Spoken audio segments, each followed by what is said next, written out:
सो है guys, welcome back to my YouTube channel. तो भाई कैसे हैं आप? आई होप कि आप बहुत अच्छे होंगे, आपकी पढ़ाई भी बहुत बढ़िया तरीके से चल रही होगी। तो भाई आज की इस वीडियो में अपन बात करने वाली कि आपको एग्जाम अटेम्प्ट करने का आपका सही तरीका क्या रहने वाला है, जिससे कि आपका भाई टाइम भी मैनेज हो जाए, आप क्वेश्चन को भी बहुत बेहतर तरीके से अटेम्प्ट कर पाओ और आपका स्कोर भी बहुत अच्छा हो जाए। जैसा कि आपने पता ही आपको चल ही गया होगा भाई, अगर एग्जाम के निकलने के बाद व्यक्ति सिर्फ एक ही चीज़ बोल रहा है कि उसको टाइम की कमी पड़ गई है, ठीक है, तो उसको पूरे भाई उसके बारे में अपन बात करने वाले कि आपको टाइम को कैसे मैनेज करना है और आप कैसे एक बेहतर स्कोर तक पहुंच पाते हो और आप कैसे हर एक क्वेश्चन को सही तरीके से अटेम्प्ट कर पाओगे।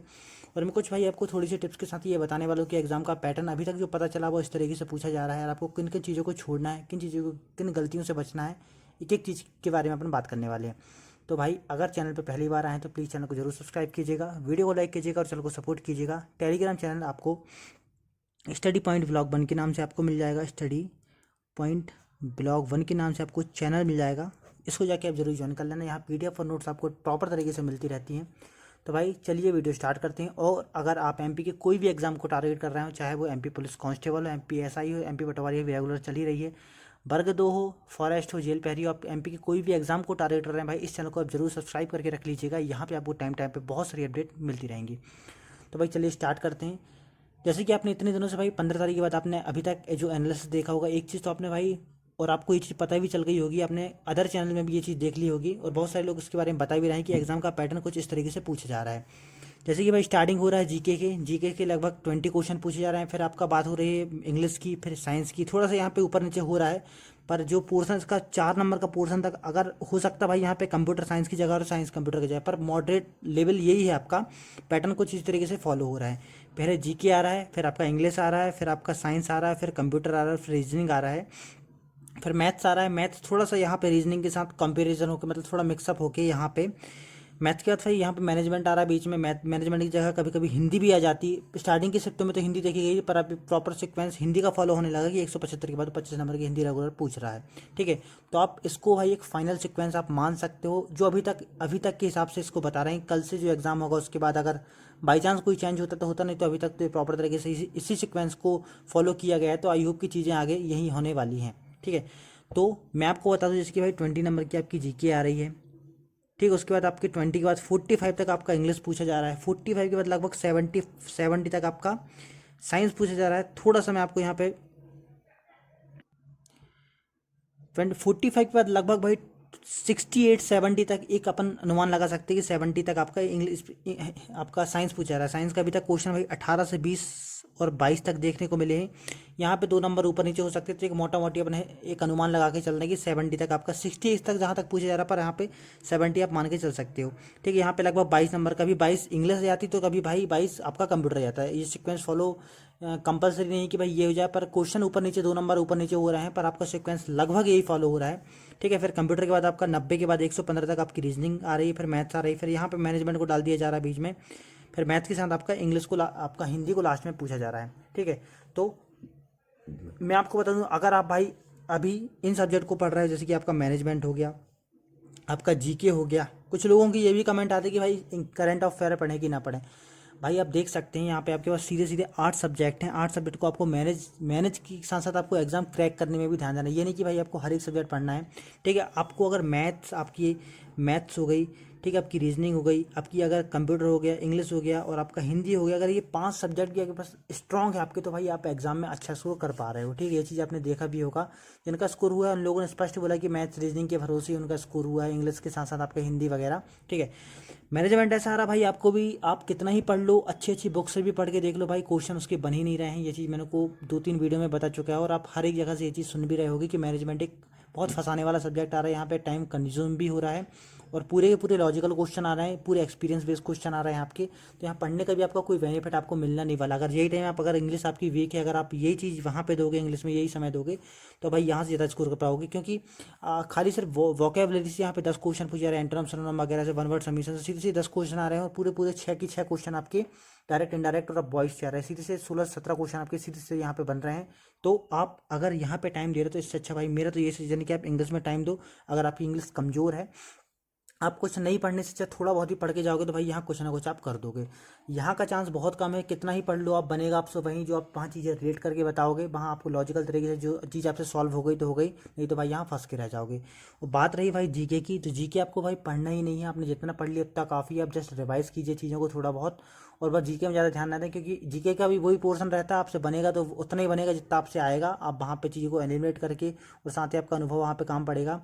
आपका स्कोर दिलाने वाला है मैथ्स, रीजनिंग, इंग्लिश, आपका हिंदी और आपका कंप्यूटर, 5 सब्जेक्ट आपके फिक्स हैं। थोड़ी आपकी साइंस बहुत अच्छी है तो यहाँ पे आपको बेनिफिट मिल जाएगा। बस इसके आगे भाई मैनेजमेंट हो गया, आपका जीके हो गया, और बस ये 2 सब्जेक्ट आपके ऐसे हैं जो बहुत फंसने वाले हैं और आपको यहाँ पे कम ही बेनिफिट देखने को मिलेगा। ठीक है, बात करें भाई आगे कि एग्ज़ाम को अटेम्प्ट करने का सही तरीका क्या रहने वाला है। जैसे कि आप सभी को पता है टाइम की बहुत बड़ी यहाँ पे दिक्कत देखने को मिल रही है कि टाइम हमेशा कम पड़ रहा है, लोगों को टाइम मैनेजमेंट नहीं हो पा रहा है। ठीक है, टाइम मैनेजमेंट की यहाँ पे कमी पड़ रही है, तो आपको इससे कैसे बचना है। जैसे कि आप सभी जानते हैं भाई आपके पास 3 घंटे हैं, आपको 3 घंटे मान के नहीं चलना है, क्योंकि वहाँ पे आपको आधे घंटे हवा नहीं लगेगी भाई कब निकल जाएगा, आप 2.5 घंटे ही मान के चल सकते हैं। ठीक है, 2.5 घंटे के पहले आपको पेपर कवर करना ही पड़ेगा। आपके जो आधे घंटे आपके रहेंगे उसको आपको रिवाइज करना, मतलब पेपर को 1 से लेकर 200 तक फिर से एक बार रिवाइंड करना है, इतना टाइम आपको बचाना पड़ेगा। 30 मिनट अगर नहीं बचा पाते, कम से कम आपको 20 मिनट तो कम से कम बचाना ही पड़ेगा। ये आपका बहुत हाईली बता रहा हूँ मैं आपको, इतना तो आपको करना ही पड़ेगा। मैं आपको बता दूं, जैसे कि भाई आपको हिंदी सबसे पहले आपको अटेम्प्ट क्या करना है। जैसे कि आपका कल ही पेपर है या फिर अभी आपका 2 दिन बाद पेपर है, तो कल भाई आप टेस्ट लगा के देख लेना। ये चीज़ अगर टेस्ट में इस टाइप से अगर कोई आपको टेस्ट सीरीज मिल जाती है, और अगर आपको इस टाइप से सेम टेस्ट सीरीज पैटर्न मिल जाती है, एक बार इसको फॉलो करके देखना, आपको बेनिफिट यहीं देखने को मिल जाएगा। अगर भाई आप एग्जाम में बैठो तो आप डायरेक्टली 175 से स्टार्ट करो। ठीक है, 175 से आप डायरेक्टली 200 की तरफ जाओ, 175 से हिंदी स्टार्ट करो। लगभग 10 मिनट भी नहीं लगेगा आपको, 25 क्वेश्चन आपके 10 मिनट से भी कम समय में हो जाएंगे 200 तक। 25 क्वेश्चन आप आराम से कर लोगे, आपके फिर आपके पास बचेंगे 175 क्वेश्चन। आप थोड़ा सा भाई रिलीज फील करोगे, आप वहाँ से आप थोड़ा सा अपने आपको, आपका जो मोरल आप वहाँ से अप देखने को आपको मिल जाएगा, और बाकी आगे जो आपके पास क्वेश्चन आएंगे कहीं ना कहीं वो थोड़ा सा आप कूल माइंड के साथ उसको सॉल्व कर पाओगे। फिर आप जब भाई 175 से यहाँ पे 200 आपका सॉल्व हो जाए, फिर आपके पास जो 175 बचे उस फिर आपको स्टार्ट करना है जीके से। ठीक है, जीके में भी आपको 1 टाइम क्लिक करना है। अगर आपके पास तुरंत ऑप्शन बन रहा है तो क्लिक करें, और नहीं बन रहा तो भाई अगर उसको तुरंत तुक्का मारो तो तुरंत मारे, और अगर आप सोच रहे हैं कि भाई ये आपसे बाद में बन जाएगा तो उसका भाई साइड में ऑप्शन 1 2 3 4 लिख के रख लें, जो आप क्वेश्चन नंबर जो भी रहने वाला है उसका। ठीक है, इस तरीके से आपको अटैम्प्ट करना है, कोई भी क्वेश्चन में ज़्यादा टाइम नहीं देना है। भाई मैं आपको बता रहा हूँ, अगर आप फंसोगे तो सिर्फ मैनेजमेंट में फंसोगे, मैथ्स में फंसोगे और रीजनिंग में फंसोगे। ये 3 सब्जेक्ट आपके ऐसे हैं, मैथ, रीजनिंग और आपका मैनेजमेंट, यही आपके टाइम खाएंगे वहाँ पे। क्योंकि मैथ रीजनिंग लगभग आपकी कितने नंबर की आ रही है, आप 70 नंबर मान के चल सकते हैं। आ तो 65 नंबर की रही, फिर भी आप 70 मान के चलिए, क्योंकि 2 नंबर भाई वहाँ ऊपर नीचे हो सकता है, आपकी सेट अप क्या आ रही है कन्फर्म नहीं है। 70 क्वेश्चन आपको भाई कुछ नहीं तो भाई सीधे सीधे आपको 1 घंटे 20 मिनट के अंदर करना ही करना है। ठीक है, मतलब ये आप समझ सकते हो, 60 मिनट ये और 20 मिनट ये, मतलब आपके पास 80 मिनट में और 85 मिनट आप मान सकते हो। इतना आपको ऐसा बनाना पड़ेगा अपने हिसाब से कि आप 70 क्वेश्चन को कितने कम समय में कर पा रहे हो। ठीक है, कुछ करने वाले 1 घंटे में भी कर देंगे, ठीक है, करने वाले को 1.5 घंटे भी लगेगा। और अगर आप वहाँ फंस के रह गए, क्योंकि कुछ कुछ क्वेश्चन ऐसे भी आएंगे जो आपके पूरे पूरे 5-5 मिनट लेंगे, 10-10 मिनट लेंगे। जो डीआई वाले क्वेश्चन आएंगे भाई, कुछ नहीं तो भाई 3 मिनट तो आप एवरेज 3 मिनट उसमें लग ही जाता है, अगर कैलकुलेटिव क्वेश्चन आ गया। अगर आपकी प्रैक्टिस अच्छी है तो मैं 3 मिनट बता रहा हूँ, अगर आपकी प्रैक्टिस बिल्कुल भी नहीं है तो आप वहाँ भाई कम से कम 7 मिनट भी आप वहाँ फंसा के रह जाओगे, और आपको पता भी नहीं चलेगा कब समय निकल जाएगा। तो ऐसे जो बड़े क्वेश्चन आपको दिखेंगे कि भाई यहाँ पे ये क्वेश्चन में से अभी नहीं बन पा रहा, पर मैं इसका आंसर ले आऊँगा, इसको मैं बाद में कर पाऊँगा, तो उसको आप मार्क फॉर रिव्यू करके छोड़ सकते हो और बाद में उसको आके सॉल्व कर सकते हो। तो ऐसा अपना आप स्ट्रेटजी बनाइए कि भाई स्टार्टिंग आप यहाँ पे सबसे पहले तो आपको हिंदी सॉल्व करना, मेरे तो ये सजेशन है ही आपको। 175 डायरेक्ट जाके क्लिक करना, 25 नंबर की हिंदी करना छोड़ देना, खत्म। मतलब हिंदी आपसे तुरंत बनेगी, क्योंकि हिंदी इजी ही आ रही है, 25 में से आप 25 भी ठोक दोगे, कोई बड़ी चीज़ नहीं है। ठीक है, उसके बाद आपको 175 के बाद क्लोज करके सीधे 1 में आना है। फिर मैन स्टार्ट होता है, आप 1 से लेकर 20 तक जितने भी आपसे बने जीके पहले निपटाएं। फिर आपका इंग्लिश करना तो इंग्लिश करें, साइंस करना तो साइंस करें, डिपेंड आपके ऊपर करेगा।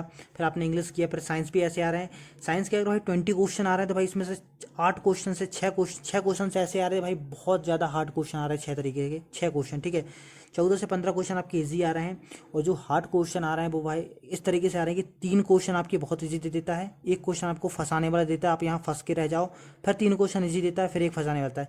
इस तरीके से पैटर्न को डिज़ाइन किया गया है। आप थोड़ा सा अगर पैटर्न को समझो, अगर आपने एनालिसिस प्रॉपर तरीके से देखा होगा भाई, तो आपको पैटर्न समझ में आया होगा कि पैटर्न क्या पूछा रहा है। टाइम कम पड़ने का सिर्फ एक ही रीज़न है कि क्वेश्चन को वो इस तरीके से डिज़ाइन किया है कि आप वहाँ पे फंसो और फंसने के बाद आपका पेपर बिगड़े। ठीक है, तो यहाँ से आपको बाहर निकलना है, टाइम को आपको मैनेज करना है और प्रॉपर तरीके से भाई आपका 2.5 घंटे के पहले आपको अपना पेपर सॉल्व करना है पूरे तरीके से। जो आपका आधा घंटा आखिरी का बचेगा उसको पेपर आपको रिवाइंड करना है। आपने जो चीज़ भाई आपको लग रहा है कि डबल मिस्टेक की, जैसे कि बाई चांस आपका हिंदी का क्वेश्चन है, साइंस का क्वेश्चन है, इंग्लिश का क्वेश्चन, जीके क्वेश्चन है, जब आप उसको रिवाइंड करोगे तो उनको एक बार मोटा मोटी आपको देखते आओगे, आपको लगेगा कि भाई इसका आंसर मैं ये नहीं तो ये हो सकता है, तो वहाँ पे आप चीज़ें एलिमिनेट कर पाओगे बाद में थोड़ा सा। ठीक है, अगर आप भाई आपका 3 घंटे भी खत्म हो गया और फिर भी आप फंस के रह जाओगे तो आपका पेपर बिगड़ने ही वाला है। जो आप देख रहे हैं वहाँ 78 नंबर आ रहे हैं, 90 नंबर आ रहे हैं, उन्हीं लोगों के आ रहे हैं भाई जो जिनका टाइम मैनेज नहीं हो पा रहा है। क्योंकि जो पेपर भाई बना है आप भी देख सकते हो, लगभग भाई 120 क्वेश्चन तो ऐसे आ रहे हैं भाई जो हर कोई हल कर रहा है। ठीक है, जिनके भाई जिन्हें थोड़ी बहुत भी पढ़ाई की है, जिन्हें टेस्ट लगाया है, 120 वो आराम से ला रहा है, 110 एंड 20 तक वो आराम से क्वेश्चन ला रहा है। और भाई जिनने चीज़ें मैनेज की है, जिन्हें टाइम मैनेजमेंट किया है और जिन्हें अपने आप को भी मैनेज करके क्वेश्चन किया है, वो भाई 130 140 तक आराम से पहुंच पा रहा है। ठीक है, वो 78 वाले वही लोग हैं जिनका टाइम मैनेज नहीं हो पा रहा है, जिनने क्वेश्चन भाई पढ़े नहीं है, मतलब जो जिनकी कम ही तैयारी आप मान सकते हो। अगर आपकी थोड़ी बहुत भी तैयारी आपने इतना भाई मैनेज कर लिया तो आप देख सकते हो आपका स्कोर आराम से बढ़ने वाला है। पूरा गेम पेपर का सिर्फ आपका टाइम मैनेजमेंट के ऊपर है, आप चीज़ों को कैसे एलिमिनेट कर पा रहे हो, एक ही क्वेश्चन से कैसे डील कर पा रहे हो और किन क्वेश्चन को आपको स्किप करना है, ये भी आपको एक ट्रिक सीखनी पड़ेगी। कि ऐसा नहीं कि भाई पता चला आपके पास मैथ्स के 4 क्वेश्चन आए और आपसे 4 और 5 क्वेश्चन आए। चलिए मैं आपको एग्जांपल देता हूँ, 5 क्वेश्चन बहुत ईजी आ गया, आपसे पूरा बन गया और आप बाकायदा कॉन्फिडेंस में आ गया कि भाई मेरे से मैथ बिल्कुल प्रॉपर तरीके से बन रही है। फिर वहाँ पे एक डीआई का क्वेश्चन आ गया। अब वो डीआई के क्वेश्चन में आपने कॉन्फिडेंस या फिर आपका ओवर कॉन्फिडेंस मान लो कि वो डीआई क्वेश्चन आपने इतना समय दे दिया कि आपका पूरा 6 मिनट वहाँ पे खत्म हो गया। ठीक है, और फिर भी बाई चांस वहाँ पे आंसर नहीं आया तो वहाँ पे आपका धीरे धीरे मोरल डाउन होते जाएगा। और ऐसे ही क्वेश्चन आपके पास आएंगे कि आपको 5 ईजी दे देंगे और एक डीआई का फंसा के दे देंगे, फिर वहाँ पे 4 ईजी दे देंगे, फिर आपके पास कोई ऐसा बड़ा क्वेश्चन दे देंगे कैलकुलेशन वाला। ठीक है, कि आप वहाँ फंस जाओ और वहाँ जब आप फंसो तो आपका टाइम वहाँ पे डिक्रीज़ हो, फिर आपको आगे चल के वहाँ दिक्कतों का सामना करना पड़े। कुछ लोग तो भाई हिंदी तक नहीं पहुँच पा रहे हैं, कुछ लोग 150 के आगे पहुँच ही नहीं पा रहे हैं। तो आपको ये गलती नहीं करना, आपको चीज़ें पहले से मैनेज करते हुए चल रही हैं, एक ही क्वेश्चन को देख के सॉल्व करना है और आपको लग रहा है कि ये क्वेश्चन टाइम ले रहा है तो भाई वहीं स्किप करके आगे बढ़ना है। यही आपका एक बेस्ट स्कोर लाएगा और आपको ऐसे ही करके अपना स्कोर लाना है। ठीक है, तो भाई ये थी थोड़ी सी जानकारी, ये मेरा अपना एक्सपीरियंस मैं आपको साथ शेयर कर रहा हूँ क्योंकि भाई मैंने भी बहुत सारे टेस्ट लगाए, मैंने काफ़ी एग्ज़ाम दे दिया हूँ।